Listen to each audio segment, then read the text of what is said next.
제13조 하나님의 섭리는 78일차를 참고해 주시기 바랍니다.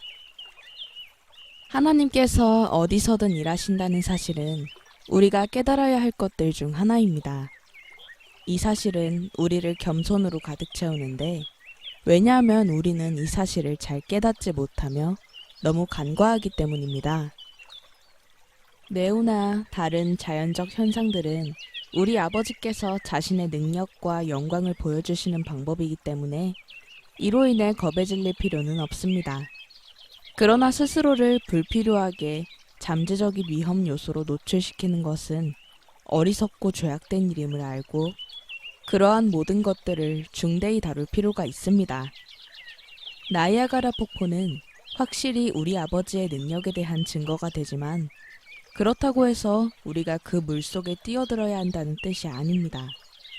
나이아가라 폭포, 뇌우, 허리케인, 지진, 또한 다른 자연의 힘들은 우리 아버지가 하시는 일이므로 우리를 두렵게 만들지 못합니다. 그럼에도 불구하고 우리의 왜소함은 이 힘 앞에 우리 자신을 겸비하게 낮추도록 만듭니다.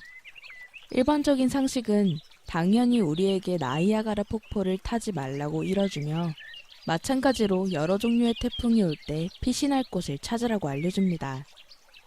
우리가 큰 겸손함으로 다루어야 할 또 다른 것은 하나님의 죄와의 관계입니다.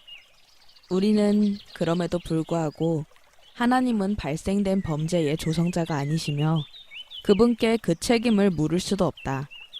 하나님의 능력과 선하심은 너무나 위대하고 이해할 수 없어서 마귀들과 악인들이 부당히 행동할 때조차도 하나님께서는 가장 탁월하고 공의로운 방식으로 자신의 일을 명령하라고 실행하신다라고 고백합니다.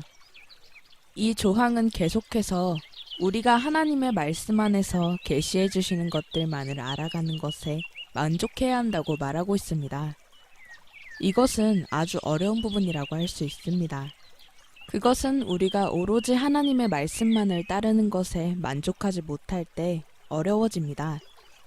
여러 가지 성경의 예들은 이것을 실제로 보여줍니다. 예를 들어 유다는 주님을 배신했는데 그것은 그가 그렇게 하도록 정해졌기 때문입니다. 우리는 또한 불쌍한 유다, 그에게는 기회가 없었는가? 라고 말합니다. 하나님께서는 바로의 마음 또한 완악하게 하셨고, 그럼에도 불구하고 그는 자신의 죄에 대한 대가를 치렀습니다. 가장 분명한 예는 오순절에 베드로가 유대인들에게 예수님에 대해서 그가 하나님께서 정하신 뜻과 미리 아신 대로 내준 바 되었거늘 너희가 법 없는 자들의 손을 빌려 못 박아 죽였으나 라고 말하고 있는 사도행전 2장 23절입니다. 하나님의 뜻과 인간의 사악한 행동을 조화시킬 수 있는 어떤 시도도 이루어지지 않습니다. 이것은 항상 성경이 이러한 문제를 다루는 방식입니다. 하나님께서는 우리의 죄로 그분의 거룩한 손을 결코 더럽히시지 않으실 것이지만, 그분은 인간의 죄를 그분의 뜻을 이루시는 데 사용하십니다. 이러함에도 불구하고 하나님께서는 죄의 조성자나 책임자가 아니십니다. 죄와 악에 관한 한 성경에는 두 개의 길이 분명하게 나타납니다. 이 두 길은 서로 평행선상에 있습니다. 만일 우리가 두 길을 강제로 합치려고 한다면 하나님의 진리라는 열차를 탈선시키고 말 것입니다. 우리는 죄를, 악의 존재를 이해해 주어야 할까요? 아닙니다. 우리에게 그것을 받아들일 준비가 되어 있을까요? 항상 그런 것은 아닙니다. 혹시 어린아이가 살해당한 것을 보고 하나님의 뜻이 이루어졌다고 말하십니까?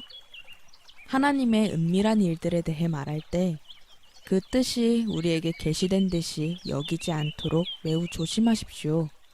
우리는 궁극적으로 하나님께서 각 사람의 삶을 인도하심을 알고 하나님께서 한계를 정하심을 압니다. 그러나 더 이상의 것을 말해서는 안 됩니다.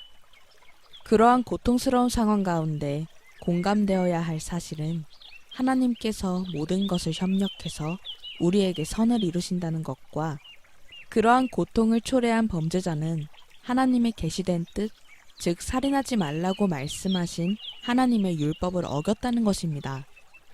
이 모든 일은 하나님의 말씀을 균형을 우리가 놓칠 때 또는 우리가 그 한계를 넘어 밀어붙이려고 할 때 가장 어렵게 됩니다.